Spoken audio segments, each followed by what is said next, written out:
You're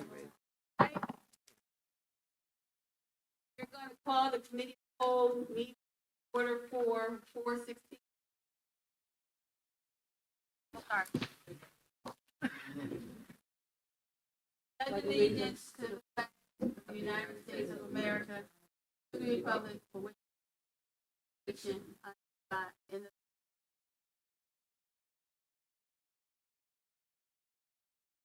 All right. Have roll call, please. President Johnson. Present. President. Present. Treasurer Dr. Morales. Board Member Polk.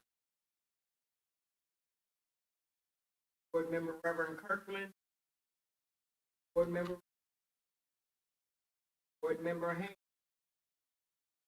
Board Member Price. President. Board Solicitor.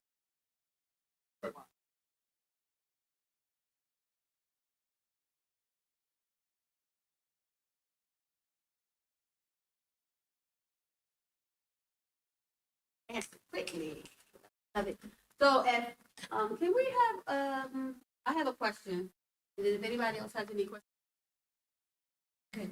So I am going to ask about some details for agenda item A5 of the Chestnut Bay School District to form a community partnerships, the National Giving Alliance. What is that going to look like?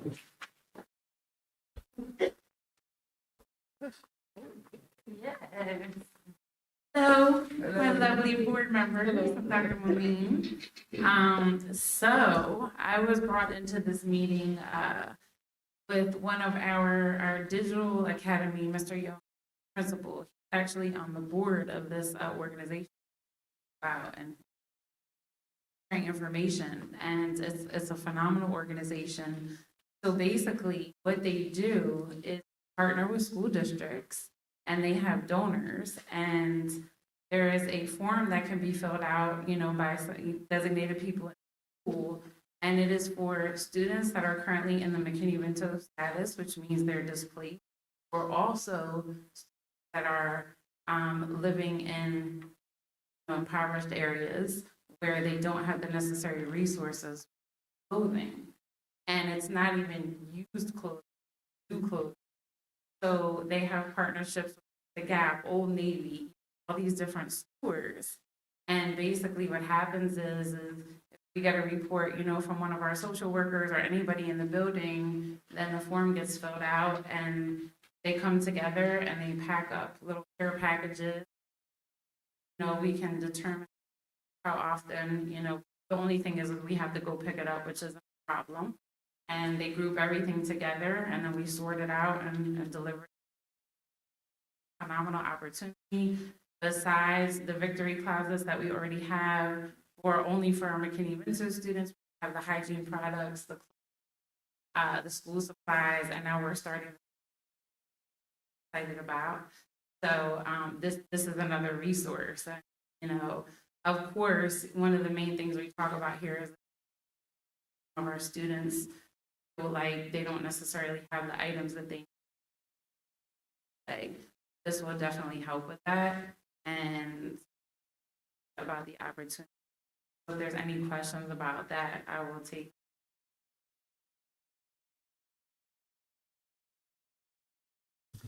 So they said that we can start immediately. There's some paperwork that needs to be filled out. Obviously, we had to go through this process first, and once approved, there's some paperwork that needs to be filled out. That just questions about that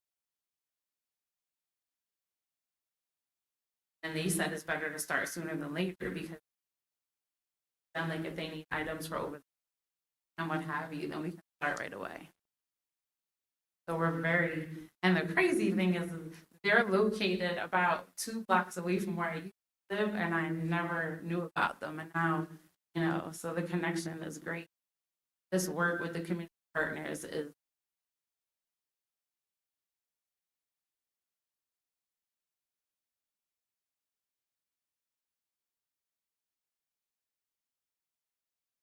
First of all, congratulations and thank you for the work that you're doing in your department. How are you diving around this? You said that this initiative qualified under McKinney. Nope. Or you said it's not only. for- This one is not. Okay. So like, if there's a student that comes in or moves into the district or experiences something or is going through something, then, nope, it's for anybody that needs it. And there's no limit on how many things we can request. So they're gonna be tired of me. I'll tell you that right now, but that's a good problem to have. Students make the.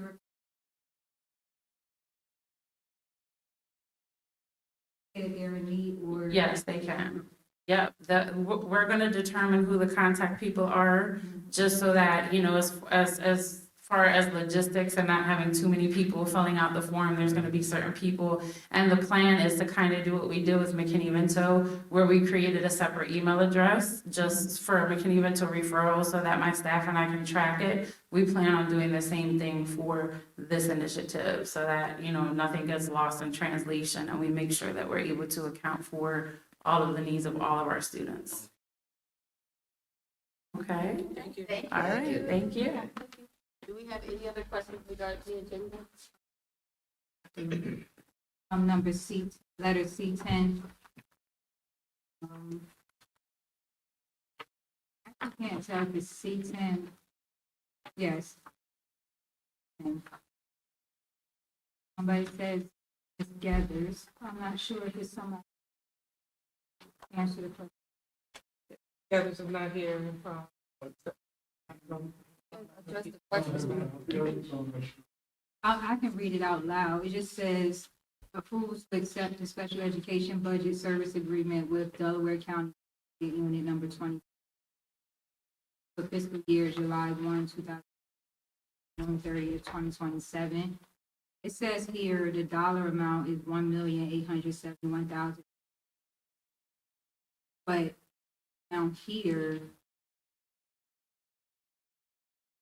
is the presented total, but the adopted budget for DCIU is $31,069,920. So out of that amount that's definitely only responsible for the 1.8. That's what it sounds like, that's our allocation, but I would have to look into it and Can get back to you. I will say to answer part of it, every district is gonna have to accept the DCIU's total budget. But in terms of whether it's 18, this 1.8 million is our total, I don't have the answer. And I have no one else here representing. Yeah. Can I ask before we put this before the receiver to approve that one, we separate the total DCI, that we separate adopt their budget as a separate. Two line items. Yes, Yeah. because if not, it looks, and also at whatever this dollar amount represents, that's it as its own item on your agenda. Understood, two resolutions.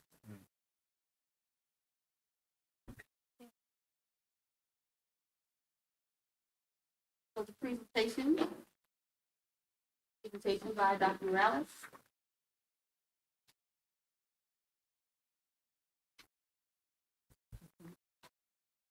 Good afternoon, good evening, community, those present, those online. So first I'll give the finance, the treasurer's report, very brief. We'll be working in partnership with Devonport to stay abreast of our financial situation, and budget preparation is on the way. So I'm just going to leave it there. I will give updates as we go through the budget process, and then hopefully leading into the overall budget presentation that we have every year from our business department. That's what we'll be looking forward to as far as finances. Oh, I didn't finish, but that's what we'll be looking. That's what we'll be looking forward to as far as the treasurer space finance is considered. For the legislative report, it's long. I would like for everyone to read everything on it because it takes a lot to put it together. But there are some spaces that I would like to highlight. The first is local and regional, which I'll start adding more of to the report. So locally, we are preparing for Advocacy Day.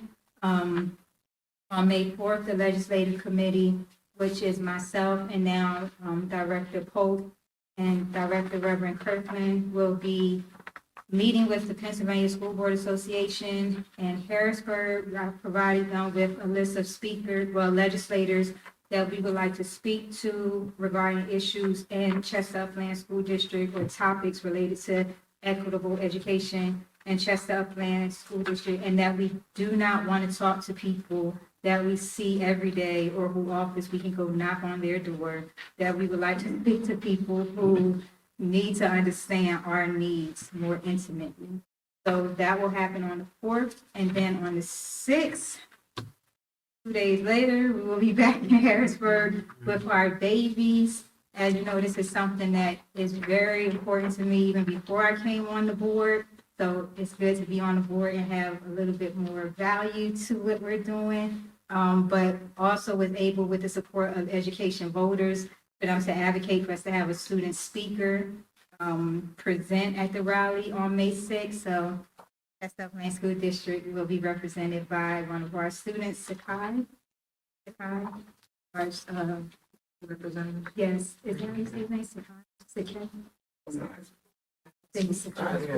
Will be our student representative speaker that day. And we have also 10, there's normally about 8 or 10 students that go. They get their schedule to meet with legislators. We prep them in advance of the topics, and they go in and they advocate on themselves. Ms. Trina Johnson has been there every year that I've been there, so she is aware that process is completely led by the students. And this year, for President and Superintendent Dr. Meany, I would like for one of the students to report back after we have that, because we don't never go back around and follow up to have them come back and present to the public. Under state updates, the House approved the general appropriations bill on April 14th. We call it bipartisan support because we did have 2 parties that said yes, even though it was a very small amount of Republicans who voted yes, I think 5 or 6, but it's still bipartisan support. So now it heads over to the Senate, and as we know, once it gets to the Senate, that is where our back and forth happens, and that determines how long we will be with or without a budget after July 1st. So I'm really hoping that because it is an election cycle, that they will not want their constituents to be upset with them, that they will get the budget done in reasonable time. May not be July 1st, because I don't think they would want to hand Josh Shapiro a timely budget, but hopefully it won't be November.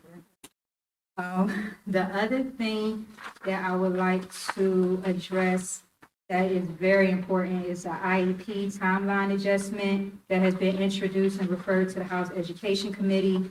This would change the completion timeline for evaluation from 60 calendar days to 60 consecutive school days.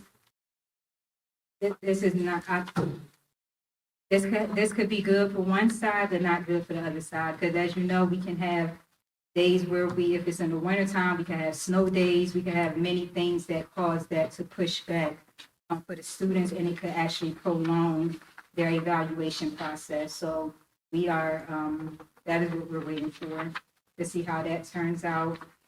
The other thing that I had highlighted was charter and cyber charter schools. So for the last 4 or 5 years, we have been going at Harrisburg for cyber charter reform, funding, reimbursement, line items, whatever you want to throw at us, please give it to us. But this year, we are not doing that. Well, this year as a whole, we are not advocating for cyber reform. We are advocating for space to evaluate and assess the reforms that have already gone in, making sure that they work properly, making sure that the mechanisms that within the change school code actually work and materialize in the way that they're supposed to. So this year we putting a pause on it.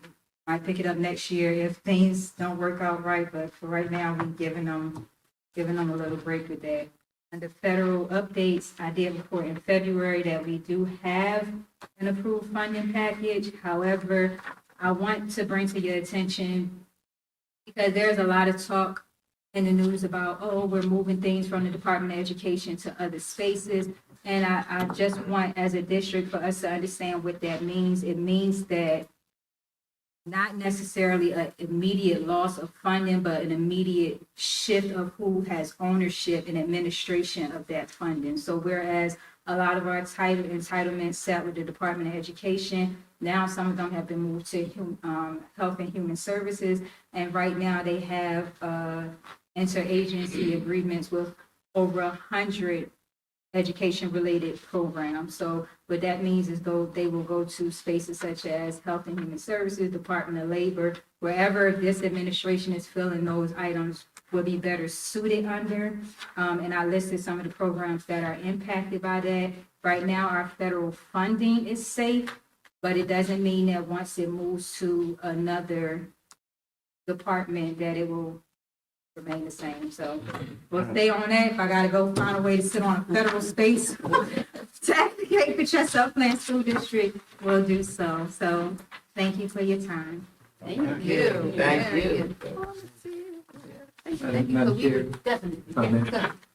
go. I just want to say it has been thus far, and I'm pretty sure it's going forward. Complete joy and pleasure working with Dr. Morales because she is very thorough. Very thorough. And not only is she very thorough when it comes to providing us with information, she makes me happy. Thank you. Thank you. So she's a joy to work with, and their commitment is second to none. She's always keeping us That's right. Thank you. as we move forward in this process. So, Appreciate it. Thank you. Yeah, you stick with it. Okay, Dr. Brown's been in the work. All right, let's do it. No, but thank you. It puts a lot of work into it and it does not go unnoticed. Thank you. Thank you, thank you, thank you. And being noticed Thank you. up in Harrisburg too. Yes. Here she comes. But that's good. That's good. That's She good, representing yeah. our district. Like, Right. we coming correct. Dr. Brown is coming. Don't make me send Dr. Brown. Don't make me. There you go. All right, next we will have a report by Director Lavender Singh. Good evening, everyone. The policy committee, we talked about the AI policy and putting together an AI policy. We looked at, and we're in the process of doing that. We looked at East Penn School District, Upper St. Clair School District, Bethlehem School District. So we're gonna review those and see if we can, well, we will come up with a policy. The next thing was the cell phone policy. And that may just be updating the electronics policy, but it may be more than that. We looked at Philadelphia School District for that, Norristown School District, and Derry Township School District. Cursive writing, statewide, that was mandated to be implemented in April, correct? Yeah, so not necessary policy, but there are things that we're doing in the district.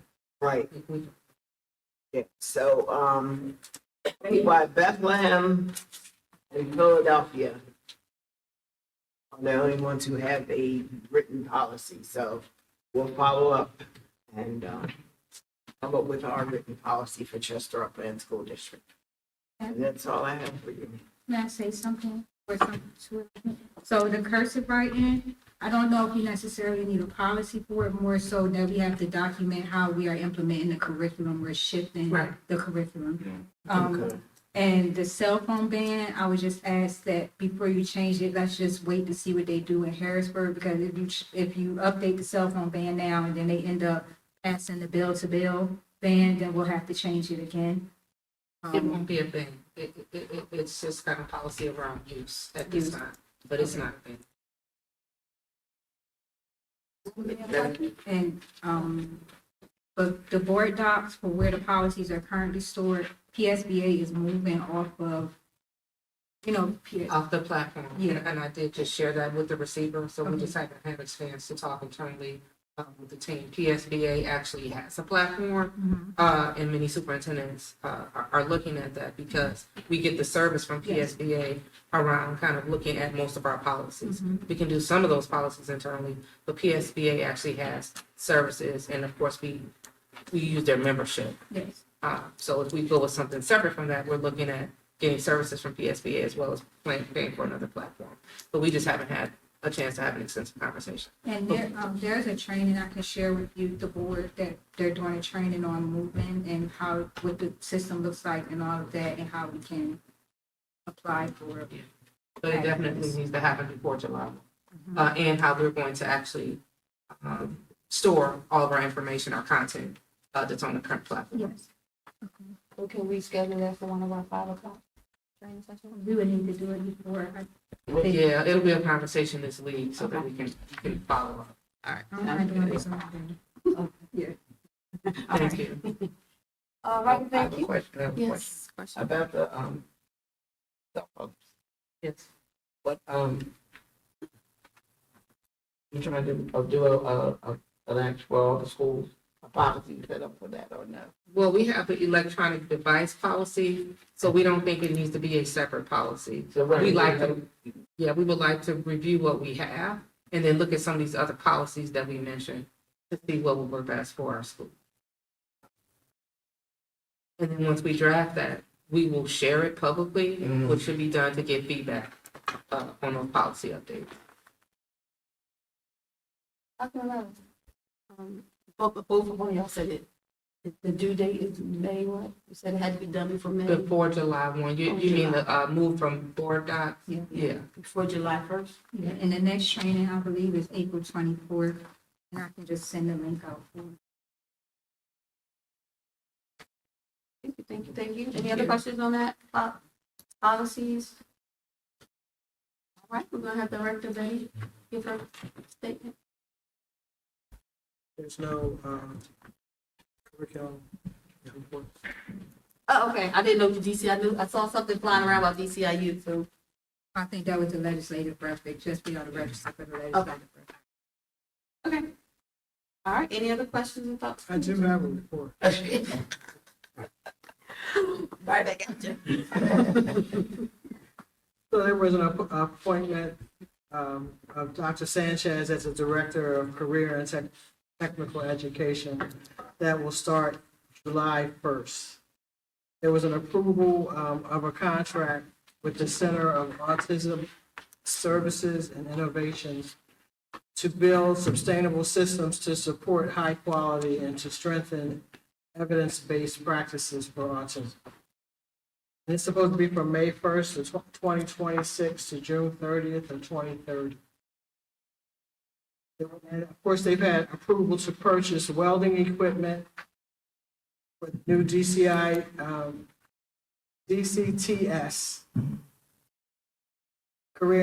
Delaware County Career and Technical School, Ashland campus for the welding lab. And there's been, because they've been doing renovations in those buildings. They're also purchasing radiology imaging devices.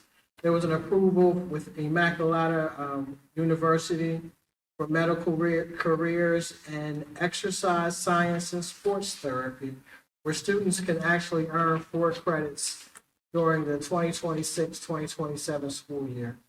And it's going to be funded by the Perkins Grant, which is federal money. I'm not sure about ours. And then there's approval to purchase the medical assistance package for the health science programs, which is being funded by a supplemental equipment grant and local funding. There's also approval for the Aurora Cyber Charter School for DCIU to provide special education and related services to one of the students from February 5th to the end of the school year. There was an approval with the contract with us, Chester Upland School District, to provide TIMS support from April 6th to June 30th of 2027. And the annual legislative breakfast will be held May 15th. The theme is unfunded mandates, impact, challenges, and solutions. Kevin Busher, Chief Advocacy Officer from Pennsylvania School Board Association, will be a guest speaker, as well as Senator Tim Kearney, of the 26th Senatorial District. I think it's 7:30, that's early. Of course, we're all invited. There may need to be a registration, or if you tell me, I sent you inside the link with the registration link is inside the, email with the legislative report. thank you. That is my, and I don't have a report currently for pupil services at this time. And charter school oversight report is forthcoming. About the TIMS, that's the Teacher Information Management System.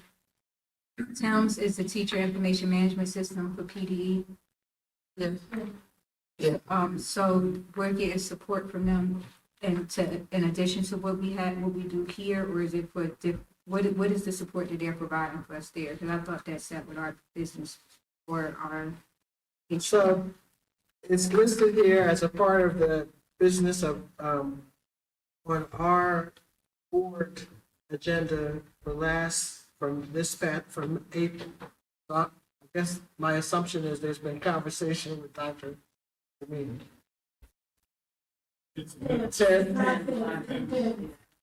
PIMS, it's PIMS, not TIMS. Look at our PIMS reporting, which is our state report. Oh, you mean the agenda item? Yes, that's the report because there's a retirement. And we still need PIMS support. There's at least 62 reports that comes out of that state reporting that has to happen. And so this service is to get support for continuity of services.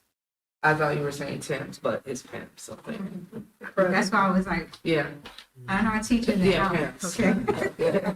Okay. Okay, thank you for clarification. Anything else to present, Sheriff? Should I bring up? Meeting about the, they have not got together with that? Okay. All right, if there's no other questions, meeting, I'm sorry, did you say something? Oh, your face was like, I have a question. Because I was looking to see. Okay. All right, no other questions, our meeting is adjourned.